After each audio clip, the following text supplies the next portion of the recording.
Hello friends, welcome back to my channel knowledge factory. तो आज का हमारा टॉपिक है यूनियन एंड इट्स टेरिटरीज। तो अब मैं आपको इसके बारे में एक क्विक रिव्यू देती हूँ, उसके बाद हम इसके एमसीक्यू सॉल्व करेंगे। चलिए, Indian constitution deals with the union and it's territories from article 1 to 4 under part 1। तो यूनियन एंड इट्स टेरिटरीज के बारे में आर्टिकल 1 से 4 में बताया गया है, वो पार्ट 1 के अंडर। चलिए अब आर्टिकल 1 देखते हैं, जिसमें बताया गया है name and territories of the union.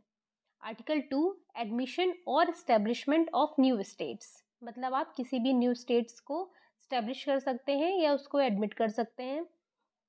Article 3 बताता है formation of new states, alteration of areas, boundaries और name of the existing state, मतलब आप कोई भी नया स्टेट फॉर्म कर सकते हैं, उसकी बाउंड्रीज, उसके एरिया को कम ज़्यादा कर सकते हैं, और किसी भी एग्जिस्टिंग स्टेट के नेम को भी आप चेंज कर सकते हैं। अब आर्टिकल 4 देखते हैं। आर्टिकल 4 बताता है bills under article 2 and 3 are not to be considered as constitutional amendment bills under article 368। तो जो भी बिल पास किए जाएंगे आर्टिकल 2 और 3 में जो रिलेटेड है उससे, वो कॉन्स्टिट्यूशनल अमेंडमेंट बिल की तरह नहीं कंसिडर्ड होंगे अंडर आर्टिकल 368। चलिए अब इससे इंपॉर्टेंट क्वेश्चंस देखते हैं हम। Question number 1, which of the following part of the constitution deals with the name and territory of the union. तो कॉन्स्टिट्यूशन का कौन सा पार्ट डील करता है name and territory of the union से? तो ऑप्शन ए है इसका part 1, B part 2, C part 3 and D part 4। तो करेक्ट ऑप्शन क्या है? Option A part 1। चलिए दूसरा क्वेश्चन देखते हैं। The Indian Federation was a union because it is not a result of agreement. 2. No states had the right to withdraw from the Indian Union. Which of the statement given above is are correct? तो पहले इस statement को देखते हैं कि जो हमारी Indian federation है वो एक यूनियन है।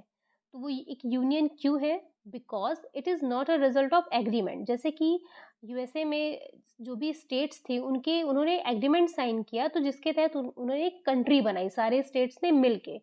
ठीक है, तो ऐसा हमारे इंडिया में नहीं हुआ है। ठीक है, तो ये जो आपका पहला ऑप्शन है वो सही है। फिर दूसरा स्टेटमेंट देखते हैं हम। No statements had the right to withdraw from the Indian union. तो जैसा कि कोई किसी स्टेट के एग्रीमेंट से कंट्री नहीं बनी है, तो उसी तरीके से किसी स्टेट के पास कोई राइट नहीं है कि वो इंडियन यूनियन से विदड्रॉ कर सके। तो आपकी ये जो दोनों ही स्टेटमेंट है वो सही है। तो इसका ऑप्शन कौन सा सही होगा? ऑप्शन सी सही होगा, बोथ। चलिए दूसरा क्वेश्चन देखते हैं अब। Question number 3. At the time of enforcement of the Constitution, the states were divided into 4 categories A, B, C and D. What year were these categories eliminated? जब हमारा constitution बना 1950 में, तो कौन सा, मतलब पहले स्टेट्स को 4 कैटेगरीज में डिवाइड किया गया था, ए बी सी और डी में। अब इसमें पूछा है कि वो कौन से ईयर में ये जो कैटेगरीज थी इसको एलिमिनेट कर दिया गया। उसके बाद में जब हमारा स्टेट रीऑर्गेनाइजेशन एक्ट पास हुआ, तो उसमें हमारे लिंग्विस्टिक के बेस, मतलब कि हमारी भाषा के आधार पे स्टेट्स को डिवाइड किया गया। तो वो कौन से ईयर में किया गया? ए 1951, बी 1954, सी 1956 एंड डी 1962। तो कब किया गया था? 1956 में किया गया था। तो आपको जो ऑप्शन सी है वो करेक्ट ऑप्शन है। चलिए दूसरा क्वेश्चन देखते हैं अब।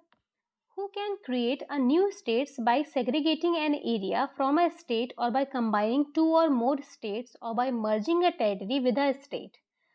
तो कौन है जो एक नया स्टेट क्रिएट कर सकता है, चाहे वो किसी एरिया को सेग्रीगेट करके हो, या फिर दो स्टेट्स को मिलाकर हो, या किसी दो टेरिटरीज को हमने मिला दिया किसी स्टेट से। तो ऐसा कौन कर सकता है? तो ऑप्शन ए है आपका प्रेसिडेंट, ऑप्शन बी है पार्लियामेंट, सी है रीजनल लिक्विडेशन और डी है स्टेट्स। तो इसका जो करेक्ट ऑप्शन है वो है बी, पार्लियामेंट। पार्लियामेंट क्रिएट कर सकती है नए स्टेट्स को या ऑल्टर कर सकती है उसकी बाउंड्रीज, टेरिटरीज को। ठीक है, चलिए दूसरे क्वेश्चन को देखते हैं अब। The chief minister of Delhi will give his resignation to whom? जो चीफ मिनिस्टर है हमारे दिल्ली के, अरविंद केजरीवाल अगर वो रेजिग्नेशन अपना देंगे तो वो किसको देंगे? ए प्रेसिडेंट को देंगे, बी स्टेट गवर्नर को देंगे, या सी डेप्यूटी सीएम को देंगे, या डी दिल्ली विधानसभा स्पीकर को देंगे? तो इसका जो करेक्ट ऑप्शन है वो है ए, वो प्रेसिडेंट को देंगे अपना रेजिग्नेशन। चलिए दूसरा क्वेश्चन देखते हैं अब। Who has the right to set up a high court in any union territory? जो भी यूनियन टेरिटरीज हैं हमारी, तो किसके पास राइट है कि वो एक हाई कोर्ट वहां पे बना सकता है? ए प्रेसिडेंट के पास, बी सुप्रीम कोर्ट के पास, या सी पार्लियामेंट के पास, या डी नन? तो इसका करेक्ट ऑप्शन है ऑप्शन सी, पार्लियामेंट। पार्लियामेंट के पास राइट है कि वो हाई कोर्ट सेटअप कर सकती है किसी भी यूनियन टेरिटरी में। चलिए दूसरा क्वेश्चन देखते हैं हम अपना। India is a union of states, this expression was borrowed from the following constitution? कौन से कॉन्स्टिट्यूशन से ये बोरो किया गया है यूनियन ऑफ स्टेट्स का? तो कहाँ से बोरो किया गया है? कनाडा से, B France, C Australia, D USA? Sir correct option है ए, कनाडा से बोरो किया गया है। Now let's move on to our next question. Which one of the following schedule of constitution list the names of state and specify their territories? तो कौन सा schedule ऐसा name और स्पेसिफाई करता है उनकी टेरिटरीज को? तो वो है आपका स्केड्यूल फर्स्ट में बताया गया है नेम एंड टेरिटरीज। चलिए दूसरा क्वेश्चन देखते हैं हम। Who was the chairman of the first linguistic provinces commission set up by the government in 1948? जैसा कि मैंने आपको पहले बताया था कि जब हमारा कॉन्स्टिट्यूशन लागू हुआ तब हमारे स्टेट को कैसे डिवाइड किया गया था? 4 कैटेगरी में डिवाइड किया गया था, ए बी सी डी में। उसके बाद में जब स्टेट रीऑर्गेनाइजेशन एक्ट आया उसमें जो है 1948 में उसको लिंग्विस्टिक के आधार पर, मतलब भाषा के आधार पर उसको डिवाइड किया गया। ठीक है, तो 1948 के टाइम पे किसने ये कमीशन सेटअप किया था? ए जवाहरलाल नेहरू ने, बी सरदार वल्लभ भाई पटेल, सी एस के धर, या डी फैजल अली? उसका सही ऑप्शन है सी, एस के धर ने पहले ये कमीशन सेटअप किया था।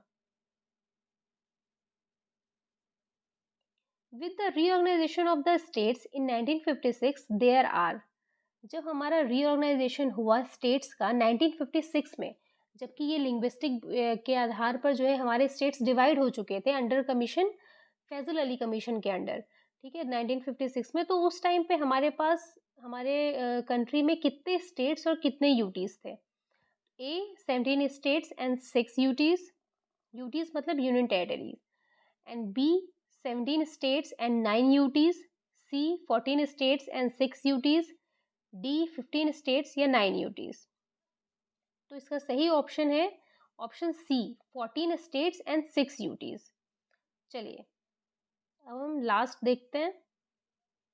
लास्ट जो है ये आपका टेस्ट क्वेश्चन है, जिसको कि आप मुझे कमेंट बॉक्स में कमेंट करके इसका आंसर दे सकते हैं। तो क्वेश्चन है, who was the chairman of the state reorganisation commission set up in 1953? इसके पहले जो क्वेश्चन मैंने आपको कराया है वो है 1948 में जो स्टेट रीऑर्गेनाइजेशन हुआ था वो कमीशन किसके द्वारा किया गया था? तो वो था एस के धर के द्वारा। ये पूछा है 1953 में किसने किया था, उसका चेयरमैन कौन था? तो ए जवाहरलाल नेहरू, बी सरदार वल्लभ भाई पटेल, या सी एस के धर, डी फैजल अली? तो इसका आंसर आप मुझे कमेंट बॉक्स में कमेंट करके दे दीजिएगा। चलिए, thank you for watching this video and please do like share and subscribe my channel.